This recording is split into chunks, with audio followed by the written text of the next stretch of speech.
Hello everyone, and welcome back to The Bridgehead. My name is Jonathan Van Maren, and thanks so much for joining us again this week.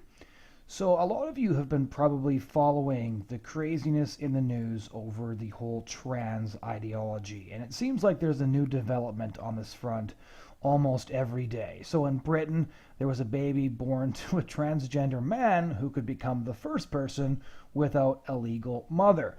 Alberta just decided to insert a non-binary option on its government identification, basically saying that they wanted to allow people who were trans or questioning or didn't know some measure of privacy, which kind of defeats the purpose of government identification, as far as I know.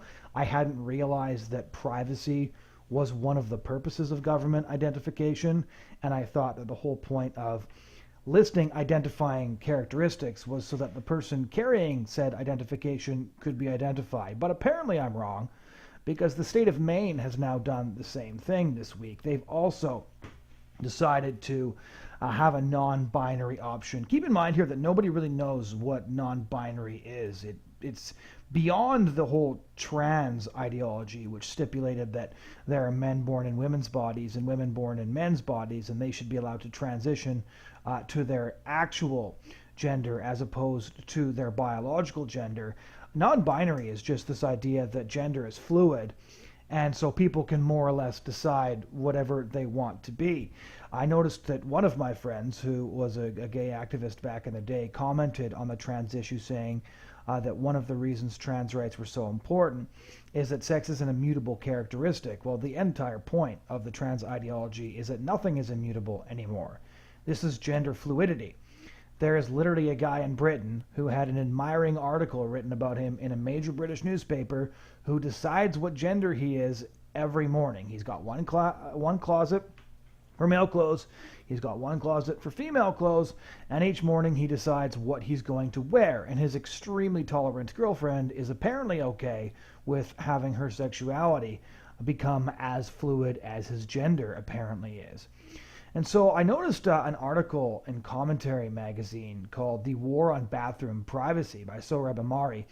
And it was a really brilliant article. So I wanted to have a discussion with him, and he was kind enough to make some time to chat about a case. And I'm not going to spoil too many details of that case because this is what he's on the show to talk about. But he's written a couple of books, or he's working on one, and he wrote a book called The New Philistines, which basically described how identity politics was corrupting the arts. He's of Iranian descent. He's also he was co-edited a book in 2012 called Arab Spring Dreams, which is an anthology of essays by Middle Eastern dissidents. And now he's written for a wide range of different publications: the Boston Globe, the Wall Street Journal, the New Republic, and now, of course, Commentary. So he agreed to come on the show and kind of talk about the latest developments in the trans ideology, the trans war on reality, essentially. And I hope you enjoy that conversation as much as I did. So first and foremost, could you give our listeners a bit of an idea of what the sort of trans culture war is all about in the United States? Jonathan, I think the trans culture war is fundamentally about our understanding of human nature and how much capacity we as a society, Americans, believe we have to change something that is so fundamental about human biology that both the science of biology and thousands of years of moral tradition, Judeo-Christian and actually Muslim as well, moral tradition, tell us about who men and women are. And so that's really the battle line is on the one hand, it's the next conflict since the legalization of gay marriage. That's the immediate cultural context, but at its heart is this metaphysical, really ontological question about human sexuality, human bodies, and whether or not it's possible for mental states to override biological and natural realities.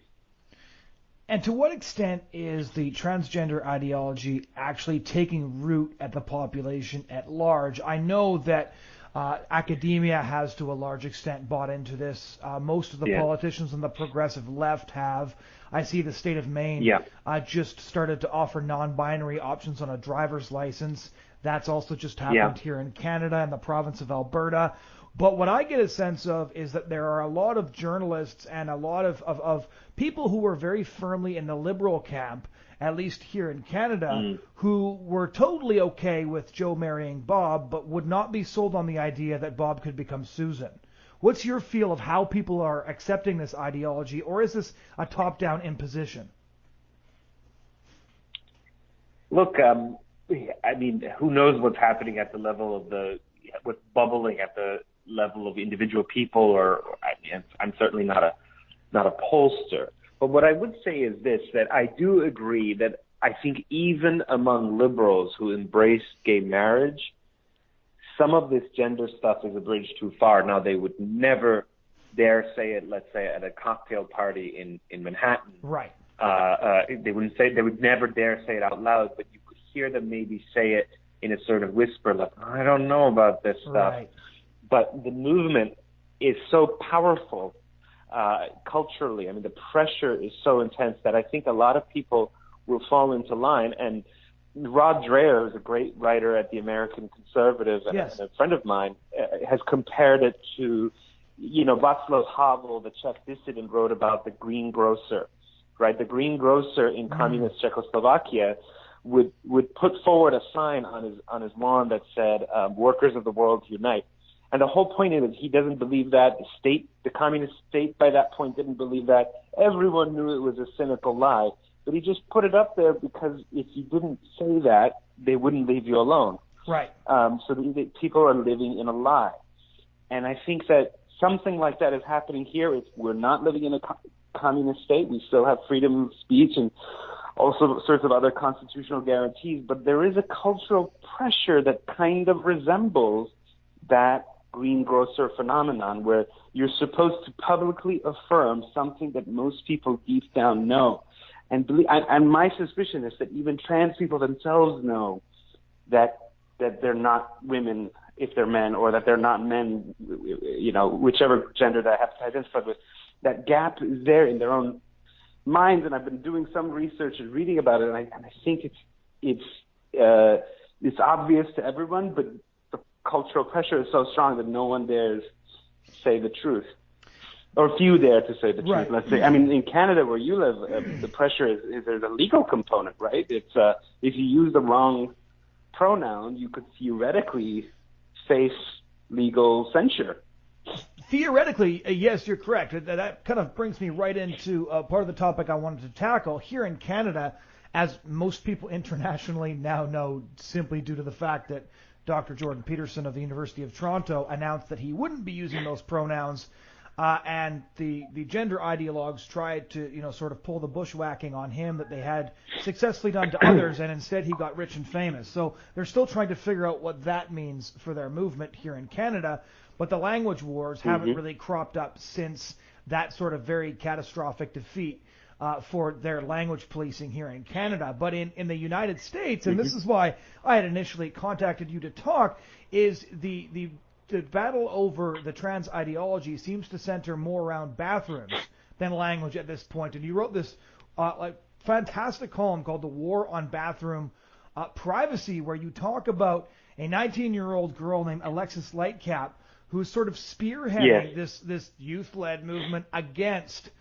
it's kind of ridiculous when you think about it, for the right to basically go to the bathroom and change without the presence of the opposite sex being there. It sounds bizarre. Tell us a little bit about what this story is all about. Sure.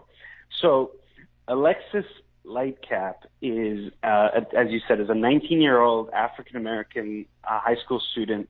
She just actually graduated from high school last week, so congratulations to her. But in 2016, when I suppose she was a junior in high school, she went into the bathroom, the girls' restroom, to wash up and change, what have you. And as soon as she opened the door, she was struck by a figure of a male figure, an obviously male figure, standing there using the women's bathroom. And she was shocked and sort of froze in place at first, and then she ran out. And actually, there's the security camera footage is there where you suddenly see the look of horror in her face as she runs out of the bathroom. So she went to her favorite teacher and she told the teacher. The teacher was concerned and said, you're right, let's go talk to the principal. They go and address this to the principal, and the principal says, oh yeah, that's the new policy. You guys need to deal with it. If someone identifies with the opposite sex, they could use the opposite sex bathroom. And, try to make it as natural as possible, but this is the new policy. And neither the student body nor the parents of the school had been informed about this policy change. The only people who were in the know were those students who sought access to opposite sex bathrooms. It turns out she wasn't the only one who'd had encounters like this. There were at least 5 other students, and now they've all sued the Pennsylvania school district. It's called Boyerton Area School District in Pennsylvania. They've sued to essentially have challenge this bathroom policy. But she's the only one who has been willing to publicly name herself and go public. The rest of them are, identified using pseudonyms, John Doe, Joe Doe, so forth.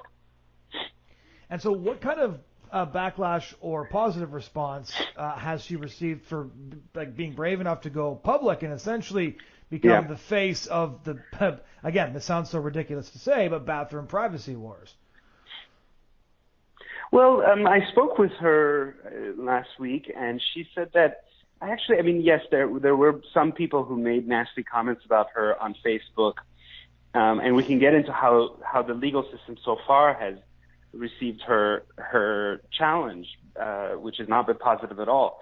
But for the most part, she says that lots of people in her high school, and it's a fairly small school district, have written to her saying, even people who she never was friends with, she was just sort of barely interacted with them, would suddenly turn to her either in person or on the internet, and they would say, Alexis, we're so proud of you. Thank you for standing up for this issue, and let me know if we can help. So it's not at all been at the popular level. She's not been demonized. There have been some incidents, like I said, on Facebook, but on the whole, she's been positively received. It's really the legal system that's been very much met her plea with coldness. And what have they been saying? So here in Canada, and I keep fairly close track of what's going on in the United States as well, since I hold citizenships in both countries, I've noticed that your newspapers and our newspapers have both sort of succumbed to this trans idea, and they're basically willing to use the preferred pronouns of whoever it is that they're speaking to. Yes. Even if it's a plural pronoun like they. We've had some very ridiculous articles in which you have to read it a couple of times just to really understand what they're getting across. Yeah. And so how has the legal system, I guess, responded to her then? This was a very fundamental part of your piece. Yes. So let me lay out what her legal arguments are. It's 2. One is the students, including Alexis, argue that they have a constitutional right to bodily privacy. And that's embedded in the 14th Amendment to the U.S. Constitution, the fundamental right to bodily privacy.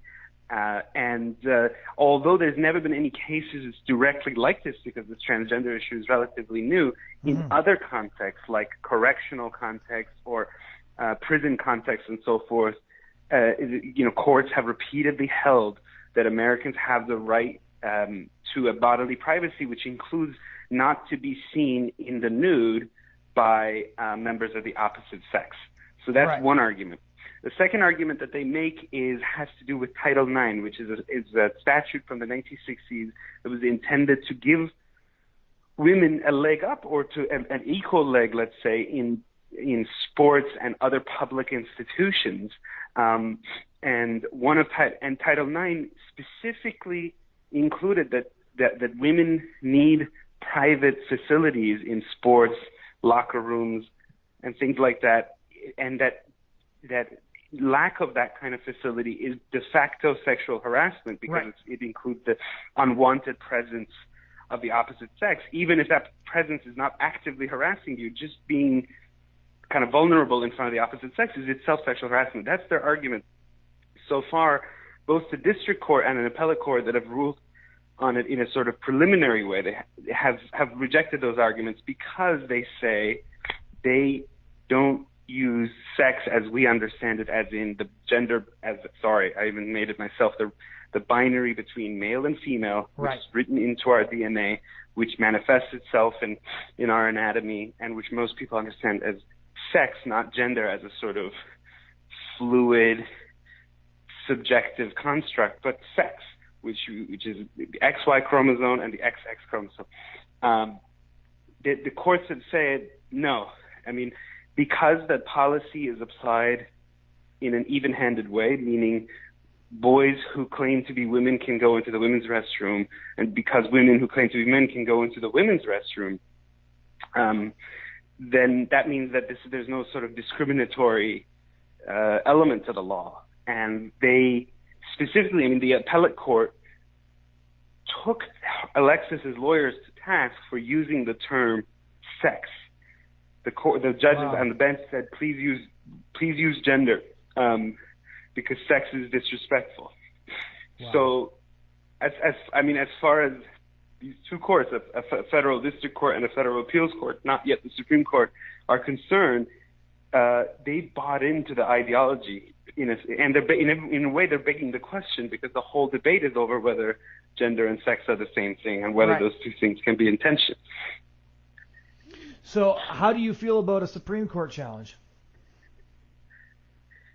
So what's happened now is the courts, including the appellate court, has rejected a preliminary injunction. What that would have done is it would have put a stop to the policy, the bathroom policy, until the underlying litigation went through the court.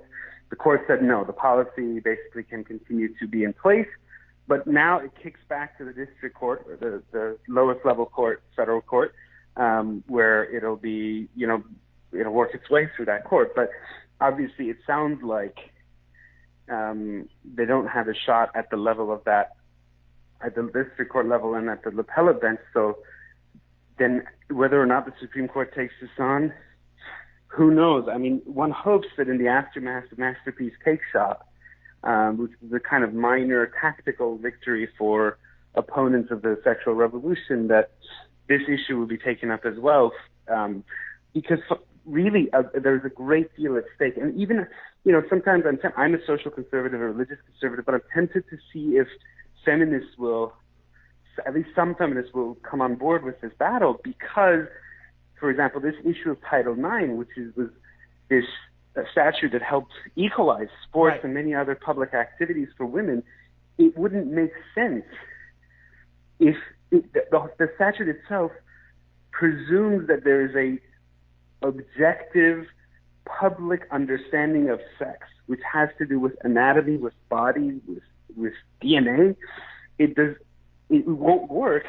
The whole edifice of equal protection and equal opportunity for women will break down if sex were to be redefined as a mental state and with no sort of objective, publicly identifiable component. It's all just what people internally feel.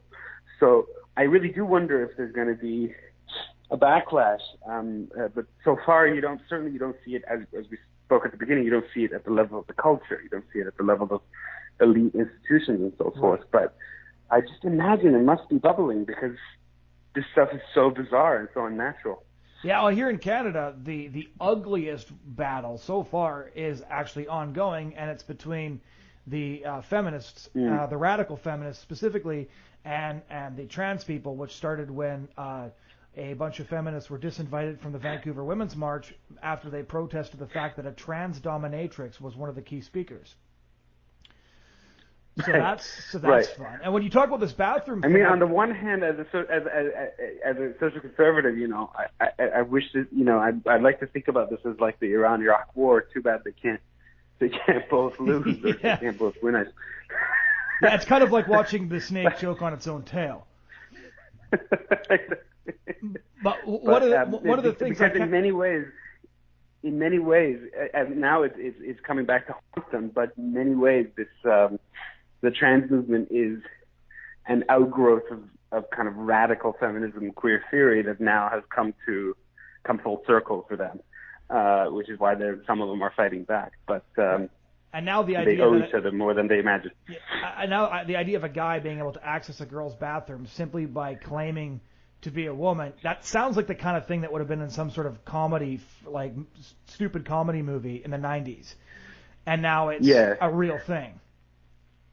And the pace of change, the pace of change, the stuff they're forcing people, and force I think is the right way, compelling is the right word, compelling people to accept, like you said, there is bound to be a backlash. I just don't know what form it will take, or maybe the backlash is already there, in terms of the election of Donald Trump in the U.S. Not saying it's all because of the trans issue, but from a whole way of doing politics at the elite, kind of this high-handed, liberal, rapid change of basically accepted notions, rapid sort of demolition of moral tradition, people recoil and they'll turn to more populist type politicians who they see as a sort of bulwark against these types of changes. But we'll see. But I think this is just beginning. Yeah. We'll have to leave it there because I know you have another interview to get to. But thanks so much for taking the time to talk about this with us. My pleasure. Thank you for having me. Ladies and gentlemen, that was a conversation with Sohrab Ahmari. This podcast has been brought to you by Total Rentals, and I hope that you'll check out our other podcasts. Last week, we talked to Melissa Oden, who actually survived an abortion. The week before, we got an update on the ground from Northern Ireland, which is attempting to defend its pro-life laws after the May 25 referendum in the Republic of Ireland removed the right of preborn children to life from the constitution of that country. We can be found at thebridgehead.ca. We are at The Bridgehead on SoundCloud, on iTunes, and on YouTube. Thanks so much for joining us again this week, and we hope you'll join us again next week.